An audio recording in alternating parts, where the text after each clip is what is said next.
Good morning and welcome to the 17th free webinar Friday with me, Chris Dan of Market Your Clinic Online. As always, I'm going to talk for about 15 minutes or so, and then if you want to ask any questions or talk about anything at all to do with clinic marketing, doesn't have to be the subject of today's webinar, then drop a comment in the comment section and we will discuss it at the end. I can even bring you up live here in the studio and we can discuss it person to person on air. So good morning if you're watching live, good morning, or good whenever if you're watching the replay. Our current series of webinars is on SEO fundamentals and SEO basics. So last week we talked about different types of local search, and we said that we're only interested as clinics, we're only interested in local search, and there are 3 different ways to do that. Now let's just share my screen. It's very exciting. I've got both my screens in here today, so I'm not in a padded cell in case you're wondering. I'm in a call booth in the office here, but there you can see I've got my other screen, so this is going to be a lot more fun. So there are, let's just go to the really handy knowledge base on marketyourcliniconline.com.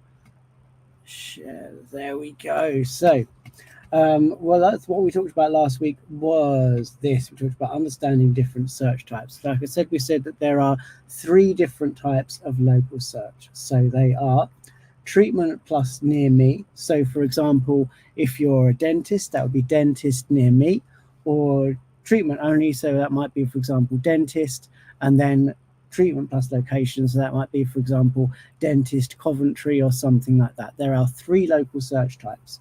Each of those, near me or just the treatment or treatment plus location, will all send Google into local or hybrid local mode. So we'll bring up a map with the top results and it will give you local results. So what we will think about today is what we actually want to track. Now, we should have already figured out what our keywords are, and we talked about this in a previous webinar, but again, you can get it here on the knowledge base. So if we look at an example list of keywords, if we're a private sports physio, then those keywords might be private physiotherapy, sports physiotherapy, sports injury clinic, ACL rehab, dry needling, shockwave, knee pain, plantar fasciitis, blah, blah, blah, blah, blah.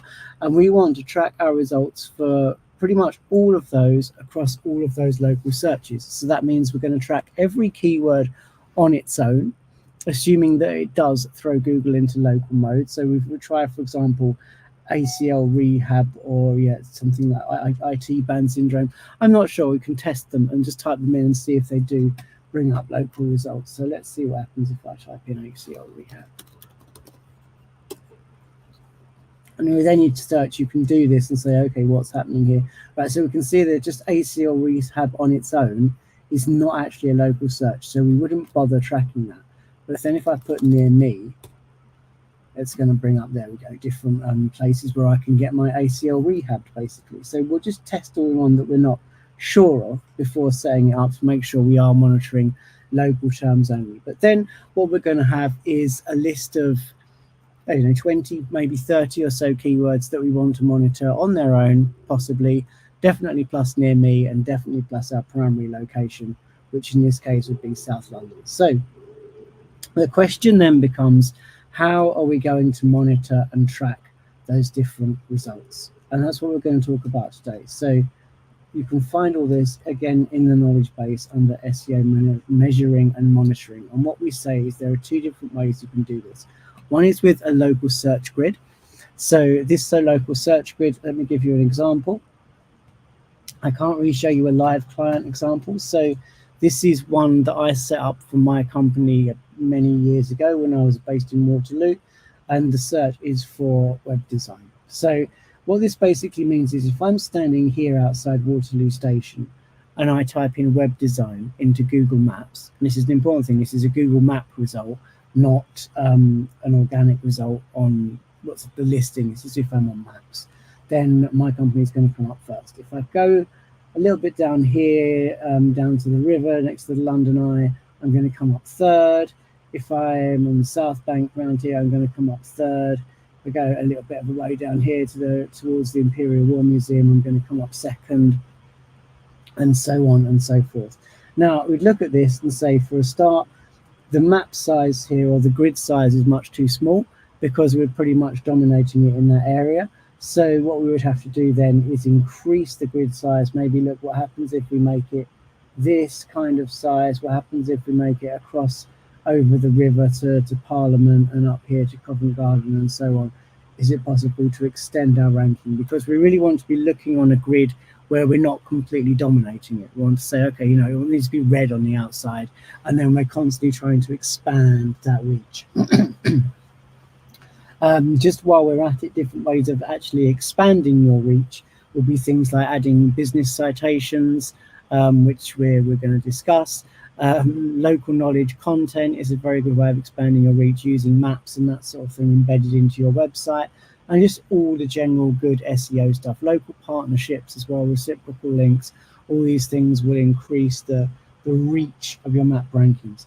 So the point for today, though, is that's one way of tracking results, is to use a local search grid. And you might say that looks perfect. Why would anyone not do it like that? And we'll come to that in a minute, because the other way of doing it is with a rank tracker result. So here's an example rank tracker result. Okay, and what this is doing here again, I'll show you a live example. This is a report. I've redacted basically the name of the client here and so on, and their location, so it's not obvious who it is. But in a rank tracker report, we're tracking lots of different terms, not just one. We're tracking backlinks, clinic, osteopath, sciatica, and you can see different near me. Where I've redacted this is the town name. So as we said, we'd be, for example, with osteopath, we're monitoring osteopath plus town name. We're monitoring osteopath on its own, and we're monitoring osteopath near me, and we're seeing what sort of results we're getting there. And this client's been doing quite well for a while now, so we're seeing it's all sort of ones and twos there. They're right up in all the tops of the rankings, which is really, really good. But here we're monitoring lots of different terms, not just one, and we're monitoring them across different platforms. So we're saying, what result am I getting on Google, not Maps, but just Google Desktop, Google Mobile, the local pack, which means am I appearing in that little map that we saw just now when I do a local search, and on local finder, which basically is another name for Google Maps. Okay, that's like going to Google Maps and typing in a search in there. What result are we getting? So there are advantages and disadvantages to both of these ways of doing things. So on a local search grid, we can see how our reach for SEO, but only for one term and only on Google Maps. So you could say, oh, well, we could run a local search grid on every single one of those terms. And in some ways, that would be the best way to do it. But then we'd still only be seeing our performance on Google Maps. And for another thing, if we've got 50, 80, 100 different terms that we're measuring, because we could quite easily have 30 keywords multiplied by those 3 different ways of doing it, by location, by nothing at all, or by near me. We might even have 2 or 3 locations that we're targeting, which brings us up to 100 keywords, which is the maximum the software will allow, pretty rapidly. So when we're looking at something like this, we can manage to look at 100 keywords pretty simply. But if we had 100 different grids to look at, and we were doing them on a weekly basis, and we had to compare 100 different grids week on week, we'd literally have no time to do anything else at all. We would get no work done. All we would be doing is interpreting these grids. So what we tend to do, and the way I suggest you set this up yourself, is to take your primary kind of 2, 3, 4 terms that you want to rank for. So if you were an osteopath, that might be osteopathy, sports massage, sports injury clinic, dry needling, for example. Whatever your primary optimizations are, and we've covered optimizations and keywords again in a different webinar. So you take those absolute most important things you want to rank for and run local search grids on those. Did I run any other keywords for this at the time I on? SEO services, they're absolutely bombing for that. This is, I don't actually use this business anymore, which is why I can quite happily show you these results. And also for us, we've never, what we do we're not a local business, so we don't really care about this. We want to rank nationally for things, not on a local grid. Now you take your few primary services, run local search grids on those, and then compare those week on week, month on month, whatever you like, and then take all of your keywords and put those into a rank tracker like this, where we can actually see all of them together. And then what we're looking for is changes over time, because in both cases, especially with the rank tracker reports, it's going to go like this. This is the thing with SEO. When you first start, you kind of say, great, okay, I'll take some baseline measurements, I'll make some changes, I'll see what difference they made, and you expect it to kind of go pretty clearly in line with what you're doing, where the reality of it is what you get is chaos, and you have to look for gradual trends over time. So what you're really looking for in a rank tracker report is something like this that we got for one of our clients. So sorry, let's just point out that is this result, which is showing you how many are in the top, how many terms you're number 1 for, how many are 2 to 5, how many are 6 to 10 on a week by week basis. Now you see there's not really any improvement for this particular client. Their local search grid has improved massively, but to be honest, they're already doing very well for all of these. So we're not looking for, we want an improvement, but we're not looking for a huge improvement. Whereas with this client, who wasn't really ranking for very much, and we improved all these terms from 50 plus up to 1, 2, 3, and so on. You can see there on that chart are really clear. That week is an anomaly, so don't worry about that. So you get a really clear improvement over time in all those rankings. For a local search grid, what we're looking for over time is something like this, where we're gradually turning the grid from orange and red to green. Looking for results like that, and like that. Now that does take some time. So again, try not to worry too much about individual results on a week by week basis. It's great sometimes when we log in and we see loads plus, which means we've got loads of new entries, as I like to call them. That's really positive. But what you will get on a week by week basis is, hang on, I'm down 15 places for back pain clinic. Hang on, I've dropped off completely for foot pain plus town name and that sort of thing. Why am I up 23 places to third all of a sudden for back pain near me? And you will get wild fluctuations on a week by week basis, and that's absolutely normal. So what you don't worry too much, don't fixate on how comes this week I'm down 25 places for foot pain. I must create loads of foot pain content. I must create loads of foot pain links. Don't worry about it. See what your trends are over time and pick a strategy, a sort of medium term strategy, and focus on it rather than getting fixated on individual results. So what we did talk about briefly last week as well was location. We always run a local search grid. That is the postcode in there, which obviously I've redacted so no one can see who the clinic is.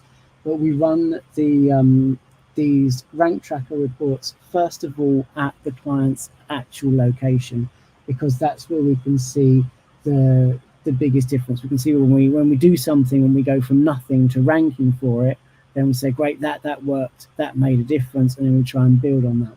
In time, with pretty much any clinic, we want to be seeing these kind of results at your location, or even better actually, where you're first for pretty much all your main services, because you're at your location. That's where it should be easiest. Then we'll work on getting some traction on the local search grid and trying to change this into this. And then what you might start doing then as well, depending on the individual clinic, is we might set up rank tracker reports, but set them up at target locations. So let's say, for example, your clinic is just on the outskirts of Manchester and you want to rank in Manchester. That's tough. That's always going to be really tough. So what we'd do is we'd start off by testing results at your clinic, just like this. Once you're ranking well at your clinic, once we're starting to see some difference in your local search grid, then we might set up something like this, but for central Manchester, and then start doing loads of central Manchester content, loads of things that are going to hopefully get you ranking there, and then monitor whether that's having any effect, i.e. whether you're now ranking centrally in Manchester rather than just on the outskirts or encroaching in a little bit. You have to be careful about setting up these reports in those sorts of cases, because what you don't want is so much data. Like I said, if you were to set up a local search grid for every one of these single terms, it would become absolutely unmanageable. You don't want so much data that becomes impossible to interpret, that you spend all of your days doing nothing but interpreting data and not doing anything that's actually going to help you. So that brings us pretty much to the end. A few takeaways from today then is there are two different ways to monitor your search results, which are a local search grid or by tracking rankings at an individual location. The advantage of a grid is that you can see the reach and the spread of your SEO, but it's a lot of data to interpret. It's also more expensive, actually. You pay for every one of those grid points. So what you tend to do is set up that just for your local search grid, just for your 2 or 3 maybe primary optimizations, and we've talked about primary optimizations and primary keywords before, and then set up rank tracker reports at your location for all of your other terms, and the combinations of your terms plus nothing plus near me plus town name plus potentially another town name will probably take you well into sort of 50 to 100 different keywords, which you'll then track with a rank tracker. Don't be too hung up on results from one week to the next, or the fact that SEO does naturally do this a bit. Just look for trends over time, focus on your strategy, and try and see a general increase on a sort of 3 to 6 month basis, rather than going, oh, I've dropped off for such a term this week, what shall I do? I think that's about it. Just to reiterate once again that you can find all of this information and more in our ever-growing knowledge base at Market Your Clinic Online /knowledge base, I think. Here we go. There we go, /knowledge base, there it is.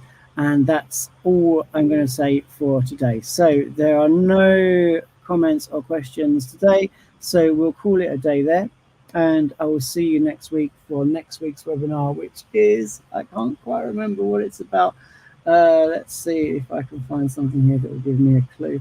Oh, I think we're going to talk about HTML for SEO before we get on to talk about just understanding the back end of a web page, what it's all about, what Google is actually looking at, before we get on to local ranking factors, and talking about things that will actually improve your clinic's SEO and giving them various weightings and saying this is more important than this is more important than this, and so on. So thank you for watching. I hope that's been useful. Feel free to reach out to me, Chris at market@cliniconline.com, if you have any questions or comments. And I look forward to seeing you for the next webinar next week. Have a lovely week. Have a lovely rest of the day, wherever you are.